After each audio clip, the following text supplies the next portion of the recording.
Hi guys, this is Rift, and today I want to talk to you about a little Steam early access game called Portal Knights. Okay, jumping right in, Portal Knights is an online co-op RPG voxel type game. At the moment it seems to be limited to 4 players per server. Now these servers are actually not universal, they're hosted individually. So my server is different from my friend's server, and he can jump into my game and I can jump into his game freely with the characters that are persistent. So I can be running around on my character in my world, leveling up, and then I can go jump into his server, and all those things will carry over. So that's pretty fun. Now, what I want to do here is give a little bit of an overview on the early access title and where I think it's up to. I want to talk about what it's doing right, what I feel it's doing wrong, and whether or not I feel it's worth it. So I will start off pretty much with a disclaimer being this is an early access title. So keep that in mind with everything I say. First and foremost, it has a long way to go. The guys have done very well in developing it, but early access is called early access for a reason.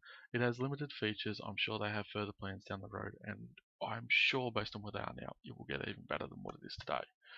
Now, also, I am speaking off the cuff. This isn't scripted, so I am going to trip over myself a little bit. Please bear with me. Feel free to criticize me in the comments. I can take it. I'm a big boy. But just do your best to bear with me, please. Now, I want to start by talking about, firstly, the good. And the first thing I have to say about this game is the absolute look of the game. The style of it is gorgeous. I love it. They couldn't have done any better, in my opinion. Now, yes, obviously it's not photorealistic as you can see, it's very cartoony, but they stick to that theme. They don't deviate from it, they make it work with everything they do, from the walls to the grass to the statues to the gates, everything. It all works, it looks seamless, it fits together. It's amazing. There's no poor quality items in this game at the moment, which I just love. Like, it really, really helps me sink into a game when it just aesthetically it is this pleasing. Now, the sheer amount of features they have for an early access title. So the amount of building variety. Speaking as someone who's played many other games that have building, including ones like Ark, which were hugely successful and made a lot of money. This game has far more building options, far more. It works way better. They have it down pat way more. Like the amount of times I would run into issues in Ark as far as building, like my roof not lining up and things like that, it was ridiculous for how much money that game was making. And for these guys to have this down pat so early, I am just salivating at seeing what they put forth later on in future patches. You also have a good amount of cosmetic variety as well. So you'll see a lot of differences between the weapon styles, the armor styles for the three classes. I'm putting it on the screen now, so have a look at some of the weapons they put up there. They look amazing.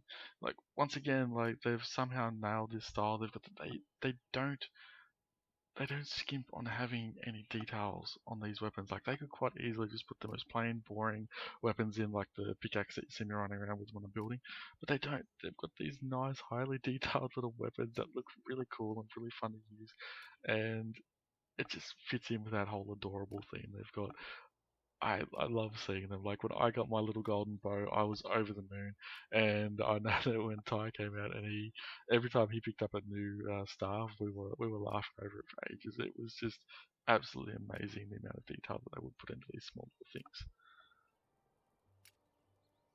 Combat itself is actually quite engaging. It's relatively fun. It's pretty simple. The target looks on, you hold left click, it attacks.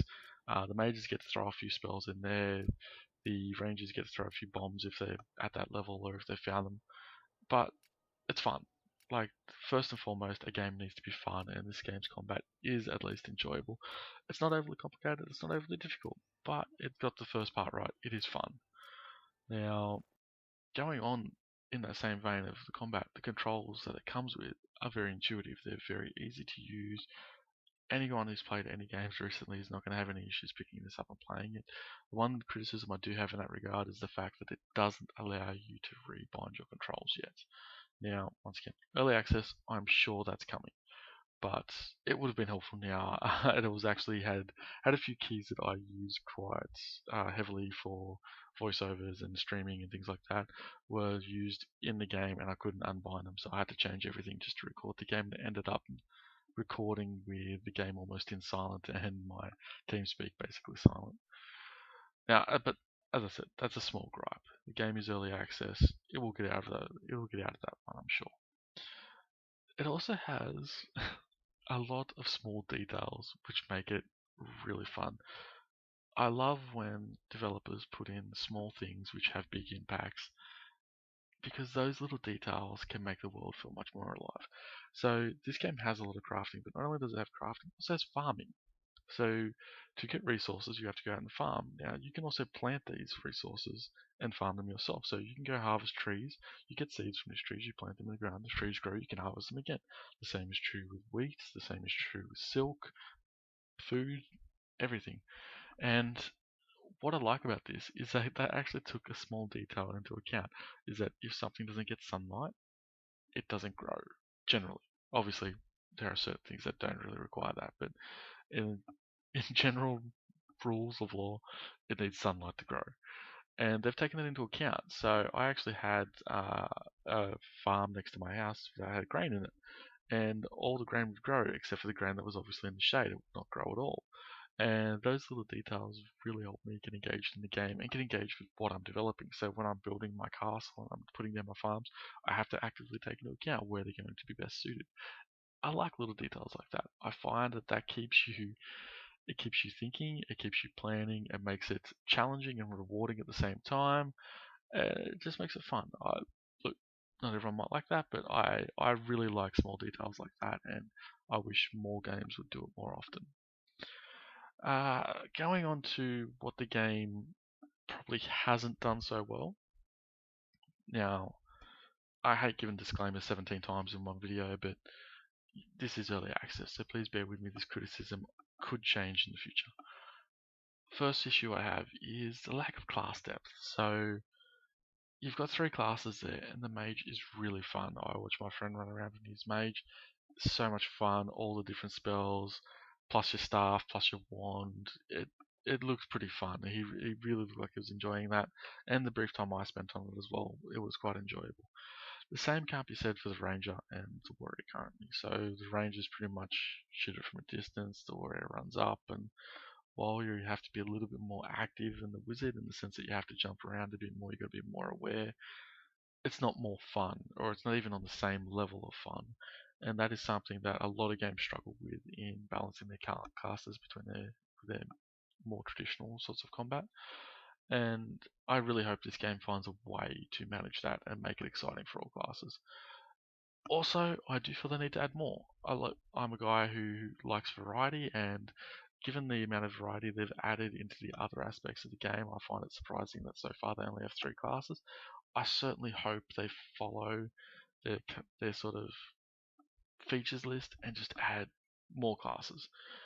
Like, this isn't a particularly complicated game with a complicated combat system, so you could definitely add other classes in there like clerics, druids, any of those traditional fantasy classes. Just go ahead and add them in. I think that will work wonders. I think they would find the game so much more fun with those little additions. You also have on your home planet when you build your house, and I spent a lot of time doing this. I built a castle, put a wall around it. What I found was that after a certain point, the monsters that spawn each night actually started spawning inside my house and inside my walls. This was a little bit inconvenient, especially when you load in and it happens to be nighttime. It's a small detail, but I do feel that there should be a negative space within the walls that just can't be spawned in. I know some people would take abuse with this and create a building that pretty much takes up the entire map so monsters don't spawn. If they want to ruin the game for themselves and take the fun out of it, that's their business. But I do feel that there should be a sort of system in place for keeping those monsters out. Also, sort of going in with that, the small scope on the land masses, it's a little bit hard to judge at the moment. Like, it's not really fair to sit there and say it's small, but the land masses, the islands that you go to, they are pretty small. Now, there are a lot of them, and there is a great variety in the biomes, but I would just like to see them increase the size, especially if you're going to have 4 players on there and they're going to be sharing a server. I'd love it if they could all have their own little ways of building and could really expand in their own ways and work together in some and just have their own freedom in space. And while they can do that on their own servers, I like keeping things connected. I like having my friends have space on my servers and things like that. It's a small detail, maybe they'll add it, maybe they won't. You also have a, you have a little bit of a lack of variety as far as once you go a certain distance, the game becomes a little bit monotonous. So the way it works is you have these islands. You start off on level 1 island. You will then go farm, you'll get a few levels, you'll pick up stones along the way. These are portal stones. You'll then find an empty portal, you'll put the stones in the portal will activate, you'll go through it, and you'll be in a higher level island on the other side. This higher level island comes with higher level monsters, it comes with better resources. The downside is that they're recycling a lot of monsters a lot of the time. So it's not really feeling like much of a challenge. Yes, there were a few surprises here and there. I did like seeing the changes. Like we saw the same mage probably 5 or 6 times, but he was a different color and he had a different power set, which was nice.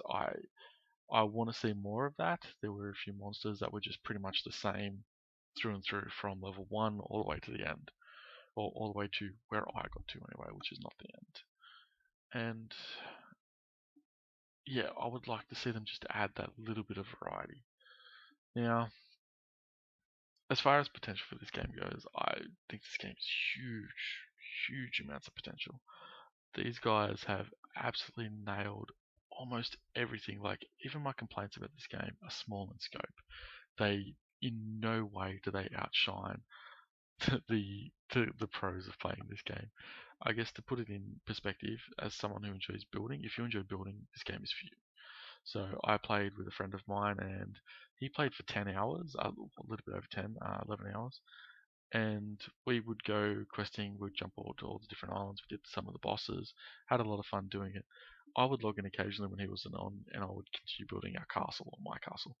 And because he wasn't particularly interested in that, and I find this part of the game ridiculously fun, I doubled his time in that game. So I did this while balancing a bunch of other games, making a bunch of other movies, and I still found time to jump in and build this castle, which, to I guess to put it in perspective, I actually made a little video of myself building this castle. I sped it up 20 times, and by the time I had the foundation, the video was already 18 minutes long. So I spent way too much time building in this game, and but that really speaks to how well they've done it. The small details they have in this game, on the sculptures, on the walls, the different types of stone, like you've got marble. It's just they've really nailed it. And considering the game is only priced at $14.99, I seriously could not go past it. It's by far one of the better games I've purchased for value to money. I've spent a hell of a lot more on games that I've spent a hell of a lot less time in and regretted. And even if this game doesn't change beyond its current state, it's completely worth the money for what it is right now. As for the future, I see them getting better. They've done such a good job early on that I can't not see this game doing well. A lot of the reviews on Steam are overly positive. Everyone is loving this game, loving the style, and I can't blame them. I seriously want to see this game get better, and I believe it will, and especially if people start investing in it. So guys, if anyone's watching this and you're wondering if you should buy it, please go look at it. Don't just base it off me. Look at other people's reviews, look at other videos. There's a lot out there, but I certainly hope you choose to invest in it because it's really fun. Now, I hope you all enjoyed the video and that you got some information that was helpful out of this. I thought I'd end the video by showing you a bit of a look at the island, show you the full scope of it. So this is pretty much from end to end what my island consists of. Bear in mind, this does go down a fair bit, and there was actually a large mountain right where my castle is right there. I had to terraform that away, but just have a look around, see how beautiful this game is, see how the little comical art style does make it enjoyable, see how I completely fail at jumping up a wall that I know I really can't get up for some stupid reason. But here's another small detail. You've got silk there with butterflies floating around it. Those butterflies are random, but they are drawn to those sort of things. And that these sorts of small details, like the sunlight, create atmosphere, which is just I can't praise this game high enough right now. And in saying that, here I go really high to give you a good look at my castle and the final product. I really hope you enjoy what you've been listening to. My name is Rift, and please like the video and subscribe, and have a lovely day. Thank you guys. Bye.